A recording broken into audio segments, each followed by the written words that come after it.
जो third part है life process का, उसमें ट्रांसपोर्टेशन है। तो transportation in human being, the main transport system in human being is the circulatory system. It consist of blood, arteries, veins, capillaries and heart. इसको सबको अलग अलग पढ़ना है हमें कि हार्ट में क्या क्या क्या फंक्शन होता है, ब्लड के अंदर क्या होती है जिसकी वजह से सर्कुलेशन इतना स्मूथली चलता है। तो सबसे पहले हम देखेंगे कि कौन सा इंस्ट्रूमेंट है जिसकी वजह से ब्लड प्रेशर जो है वो मेजर हो जाता है, जो ब्लड प्रेशर मेजर करने में हेल्प करता है। तो sphygmomanometer is an instrument which measures blood pressure. Composition of blood देखना है, इसमें प्लाज्मा 55% है और ब्लड सेल्स जो है 45% है। ब्लड सेल्स में हमें पढ़ना है आरबीसी, डब्ल्यूबीसी एंड प्लेटलेट्स, 3 होते हैं। तो आरबीसी को एरिथ्रोसाइट्स बोलते हैं, डब्ल्यूबीसी को ल्यूकोसाइट एंड प्लेटलेट्स को थ्रोम्बोसाइट्स बोलते हैं। तो प्लेटलेट्स का फंक्शन है ब्लड क्लॉटिंग करने में, डब्ल्यूबीसी जो है ल्यूकोसाइट्स, इसका फंक्शन है डिफेंस मैकेनिज्म में काम करता है। कोई भी फॉरेन पार्टिकल्स आता है इसको इनगल्फ कर लेता है, इससे ये खुद ही फाइट करता है।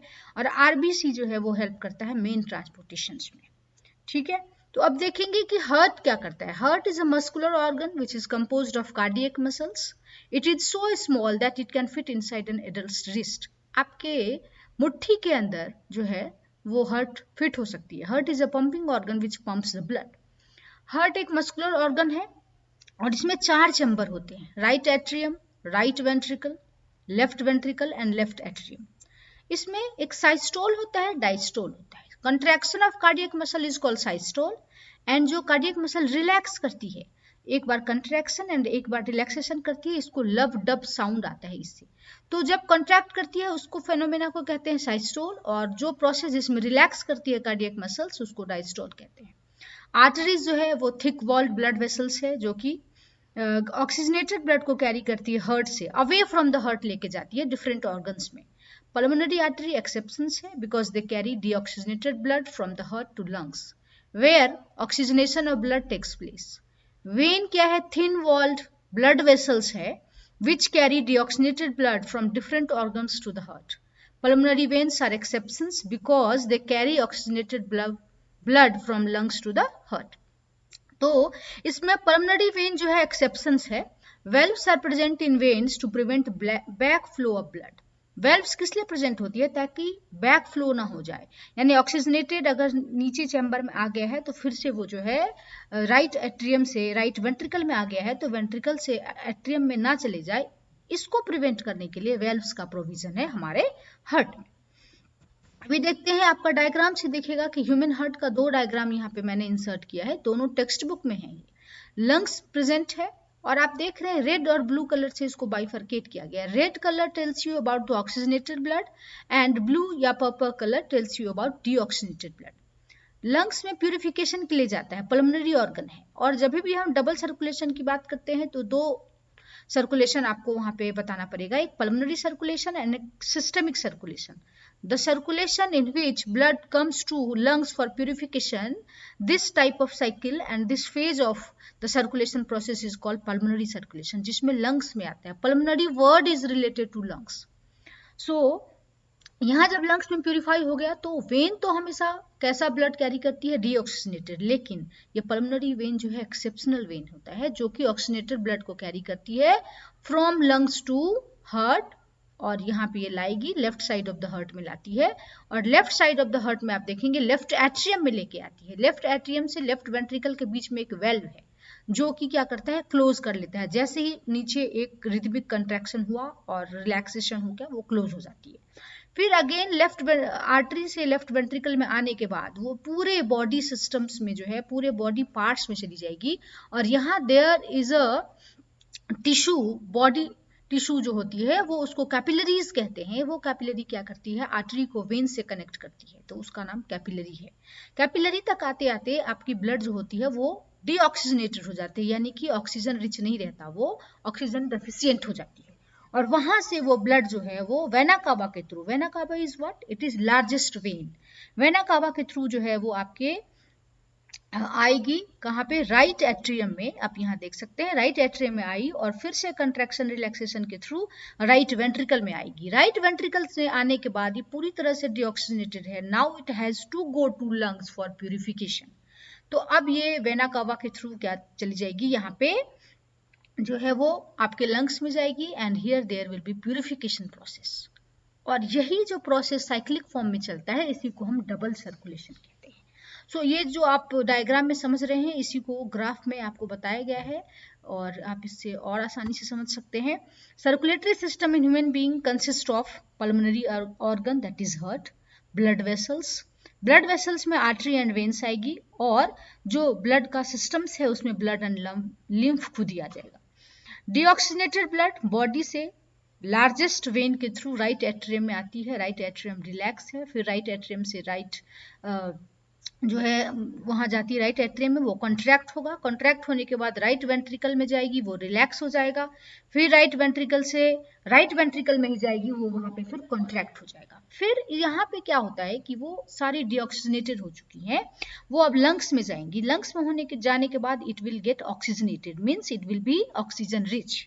ऑक्सीजन रिच होने के बाद ये लेफ्ट एट्रियम से स्टार्ट करती है, लेफ्ट एट्रियम से फिर लेफ्ट एट्रियम में ही जाएगी, कॉन्ट्रैक्ट होने के बाद फिर से वो लेफ्ट वेंट्रिकल में जाएगी, फिर से लेफ्ट वेंट्रिकल में जाने के बाद ये कॉन्ट्रैक्ट होगी and through aorta that is largest artery it will go to body parts.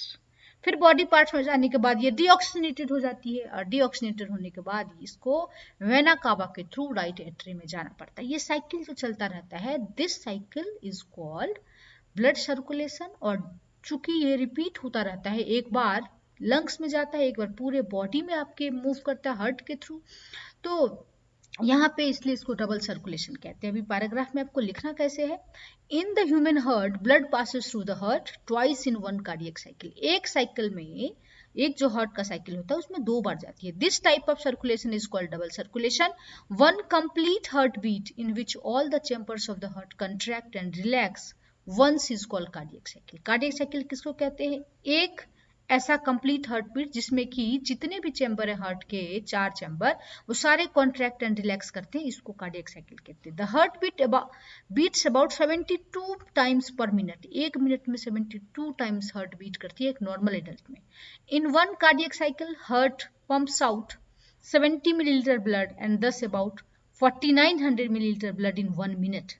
Double circulation ensures complete segregation of oxygenated and deoxygenated blood. इसीलिए वेल्व वहां पे प्रेजेंट है, which is necessary for optimum energy production in warm blooded animals. Warm blooded animals में ज्यादा से ज्यादा energy release हो, इसके लिए उसका सेग्रीगेट होना बहुत जरूरी है ताकि there should be separation of oxygenated and deoxygenated bloods. That is why we have been given 4 chambers. So now we will see what is the role of lymph, what is the function of lymph. Lymph is similar to blood but RBCs are absent in lymph. Similar है लेकिन RBC present नहीं है. Lymph is formed from the fluid which leaks from blood capillaries and goes to the intercellular spaces in the tissue. वो blood capillaries से release होती है, leak होती है और इंटरसेलुलर स्पेस में जाती है और इसका काम इंपॉर्टेंट रोल होता है, इम्यून सिस्टम को स्ट्रॉन्ग बनाता है आपको. And lymph a yellowish fluid escapes from the blood capillaries into the intercellular spaces contains less proteins than blood. इसमें ब्लड से कम प्रोटीन होती है, ठीक है. तो ये सब डिफरेंसेस जो है आपको ब्लड और लिम्फ में आ जाते हैं. ब्लड प्रेशर किसको कहते हैं, force exerted by blood on the wall of artery. Artery के वॉल पे जो फोर्स एक्सर्ट करता है ब्लड उसको हम ब्लड प्रेशर कहते हैं. ये आर्टरी में ज्यादा होता है वेन के कंपेरिजन में. Pressure of blood inside the artery during contraction is called systolic pressure. ये आपको बताया है, कॉन्ट्रैक्शन के टाइम पे जो प्रेशर होता है आर्टरी का उसको हम साइस्टोलिक बोलते हैं और अगर रिलैक्सेशन के टाइम पे प्रेशर की बात करेंगे तो डायस्टोलिक प्रेशर है. नॉर्मल साइस्टोलिक प्रेशर ऊपर का जो रेंज रहता है वो 120 mmHg है, वो मरकरी से वहां पे उसको देखते हैं, और द नॉर्मल डायस्टोलिक प्रेशर जो है वो 80 mmHg है. तो ये आपको 120 और 80 का रेंज है, तो उस रेंज को आपको याद रखना पड़ेगा. नेक्स्ट है transportation in plants. Plants have specialised vascular tissues for transportation of substance. ये आपने पढ़ा है, vascular tissue xylem and phloem. Xylem is responsible for transportation of water and minerals और इसमें जो कंपोनेंट होते हैं वो आपको पता है, tracheids, xylem vessels, xylem parenchyma and xylem fibre. ये सब जो है कंडक्टिंग एलिमेंट्स हैं और ये कंटिन्यूअस ट्यूब रहता है. एक कंटिन्यूअस ट्यूब के थ्रू वाटर जो है वो फ्लो करता है पूरे पार्ट्स में. Carry water and minerals from the leaves to the other parts of the plant. Phloem It is responsible for transportation of food. Phloem is composed of sieve tubes, companion cells, phloem parenchyma and fibers बोलते हैं उसको. तो sieve tubes are the conducting element in phloem और ये transportation करता है and carries product of photosynthesis from roots to other part of the plant. चूंकि इसमें दोनों तरफ का फ्लो ऑफ ट्रांसपोर्टेशन यहाँ पे होती है, इसलिए इसको एटीपी की रिक्वायरमेंट होती है. एक्टिव ट्रांसपोर्ट है, जाइलम जो है एक्टिव ट्रांसपोर्ट नहीं कैरी आउट करता है. अब है रूट प्रेशर. ये जो ट्रांसपोर्टेशन होता है वो किस वजह से होता है? The walls of the cells of root hairs are very thin. Root hair में जो वॉल होती है वो बहुत पतली होती है. Water from soil enters the root hairs because of osmosis. Soil से रूट हेयर में वाटर कैसे पहुंचती है? ऑस्मोसिस के थ्रू. और यहाँ पे रूट प्रेशर इतना बढ़ जाता है ताकि लोअर प्रेशर और हायर प्रेशर का रेंज बन जाता है, जिसकी वजह से वाटर को जो है ऊपर मूव करना पड़ता है. एक दूसरा भी इसका रीजन है कि कैसे ट्रांसपोर्ट होता है. पहला रीजन है रूट प्रेशर की वजह से हेयर जो सॉइल में जो वाटर था वो ऊपर चला गया. दूसरा है capillary action. A very fine tube is called capillary. Water or any liquid rises in the capillary because of physical forces. Physical forces की वजह से जो है यहाँ पर कैपिलरी एक्शन की वजह से पानी ऊपर चढ़ता है and this phenomena is called capillary action. Water in stem rises up to some height because of capillary action. Capillary action की वजह से ही कुछ हाइट तक वो पहुंच जाते हैं. अभी हम पढ़ेंगे कि फूड का ट्रांसपोर्टेशन कैसे हो जाता है. तो ट्रांसपिरेशन पुल आप समझेंगे उससे समझ में आ जाएगा. Loss of water vapour through stomata, जिसको ट्रांसपिरेशन कहते हैं, it is called transpiration. Transpiration through stomata creates vacuum. ये वैक्यूम क्रिएट करते हैं जिसकी वजह से एक जो है सक्शन यहाँ पे आ जाती है, called transpiration pull. The transpiration pool sucks the water column from the xylem tube and thus water is able to rise to a great height in even the tallest plant. Tallest plant तक भी पहुंच जाता है क्योंकि transpiration pull का वहां पे reason है. फूड का ट्रांसपोर्ट कैसे होता है? Because of utilisation of energy. Energy utilise होती है. Thus unlike the transport through xylem it is a form of active transport. इसलिए पहला ही लाइन है कि यूटिलाइजेशन ऑफ एनर्जी. और एनर्जी किस फॉर्म में होती है? एनर्जी जो है आपका वो एटीपी के फॉर्म में होती है, एडेनिसिन ट्राइफॉस्फेट के फॉर्म में यहाँ पे होती है. तो ये आप दो रीजन देंगे कि किस तरह से एनर्जी का यूज होता है फ्लोएम के केस में और एनर्जी का यूज नहीं होता है जाइलम के केस में. ठीक है. एक्सक्रीशन जो लास्ट पार्ट है, excretion human being. Human being में एक्सक्रीशन के लिए कौन कौन से ऑर्गन इन्वॉल्व होते हैं? Kidney, a pair of kidney, a pair of ureter, urinary bladder and urethra. Each kidney has a number of excretory units called nephron. हमारे kidney में बहुत सारे मिलियंस ऑफ एक्सक्रीटरी यूनिट है, फंक्शनल यूनिट है excretion का, उसको हम nephron कहते हैं. Each nephron has a cup like structure called Bowman's capsule. जितने भी नेफ्रॉन होते हैं उसमें कप लाइक स्ट्रक्चर होता है जिसको बाउमन्स कैप्सूल कहते हैं, जिसमें बहुत सारे बंडल ऑफ कैपिलरीज होती है जिसको हम ग्लोमेरुलस बोलते हैं और ये फिल्ट्रेशन का काम करता है. ठीक है. The Bowman's capsule leads into tubular structure. ये पैराग्राफ को आपको ये डायग्राम से बहुत अच्छे से समझ में आ जाएगा. ये डायग्राम है, यहाँ पे कप लाइक स्ट्रक्चर जो था वो बाउमन्स कैप्सूल थी. बाउमन्स कैप्सूल में बहुत सारे फिल्टरिंग यूनिट्स हैं और यहाँ ये जो है कनेक्टेड है किससे?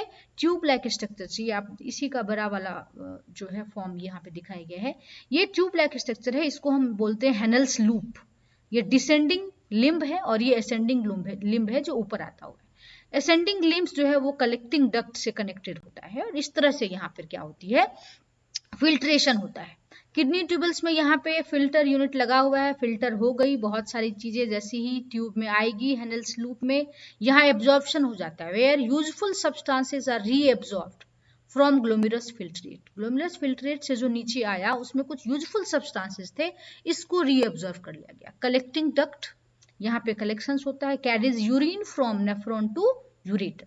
यूरिन को कैरी करता है नेफ्रॉन से यूरेटर तक और वहां पे फिर आपका यूरिनरी ब्लैडर में जब प्रेशर बन जाता है then you urge to go for urination. तो ग्लोमेरुलस क्या है? टाइटली पैक्ड ब्लड कैपिलरीज है जो कि फिल्टर करता है ब्लड को अंडर प्रेशर. ठीक है. तो ये अभी किडनी का स्ट्रक्चर हम देखेंगे कि किडनी में क्या होता है. A pair of kidney present है. आपको किडनी से जो ट्यूब निकलती है उसको हम यूरेटर कहते हैं और वहां पर एक लार्ज सैक लाइक स्ट्रक्चर है जिसको हम क्या बोलते हैं? यूरिनरी ब्लैडर बोलते हैं. वहीं पे यूरिन आपका एक्यूमुलेट रहता है. तो यहाँ पे रेनल वेन से जो है, रेनल का मतलब होता है kidney, so carries filtrate blood from kidney to heart.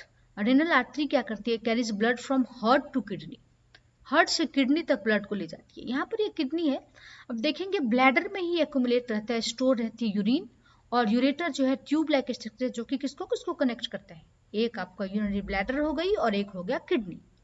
Urethra एक ओपनिंग है जहां से रिलीज होता है urine, it carries urine from bladder to outside the body, तो बॉडी से बाहर निकालने के लिए जो है यहाँ पे यूरेथ्रा के पास ओपनिंग है जहां से कि बाहर निकलती है। अभी इसमें देखेंगे कि फिल्ट्रेशन जो हो गया टेक्स प्लेस, यहाँ रीअब्जॉर्प्शन कहाँ होता है, वो आपका हेनल्स लूप में होती है। और कलेक्टिंग ट्यूब्स में क्या होगा, यहाँ पे जो भी आपकी यूरिया थी उसमें वो क्या क्या चीज का बना हुआ है, वाटर, सॉल्ट और ग्लूकोज का बना हुआ है। एब्जॉर्प्शन कौन कौन सा सब्सटेंस हो गया, वाटर एब्जॉर्ब हो गई, ग्लूकोज, यूरिया, सॉल्ट, ये सब अगर इस फिल्ट्रेट में प्रेजेंट है तो इसका एब्जॉर्प्शन हो जाएगा। आपकी यूरिया कंपोज है किन किन चीजों से, वाटर, सॉल्ट और ग्लूकोज से। तो ये था आपका कि कैसे ह्यूमन बीइंग के केस में जो है एक्सक्रीशन प्रोसेस कैरी आउट होता है, नेफ्रॉन का कैसा पिक्चर है और वो क्या क्या रोल करते हैं यहाँ पे परफॉर्म।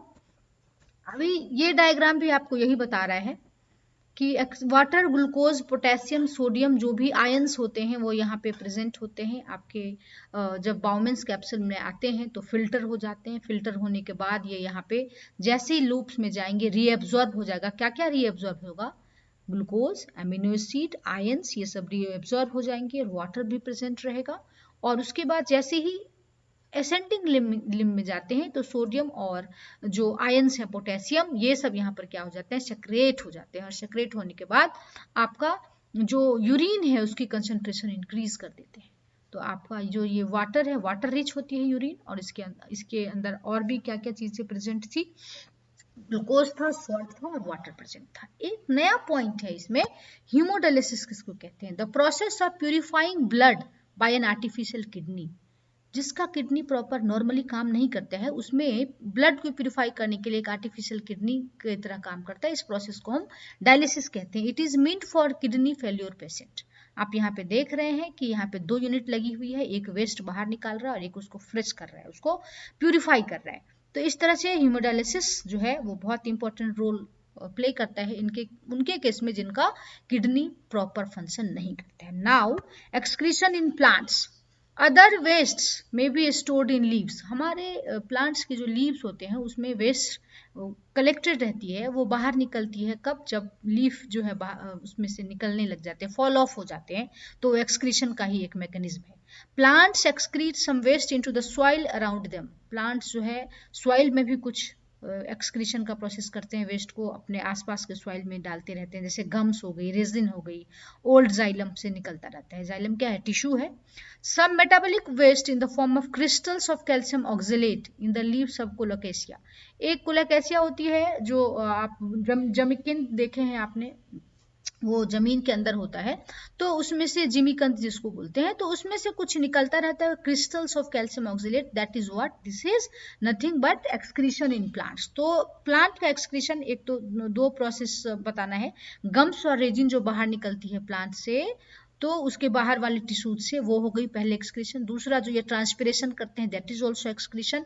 एंड तीसरा है ये जो लीफ फॉल ऑफ करते रहते हैं प्लांट्स बीच बीच में, that is also excretion mechanism in case of plants.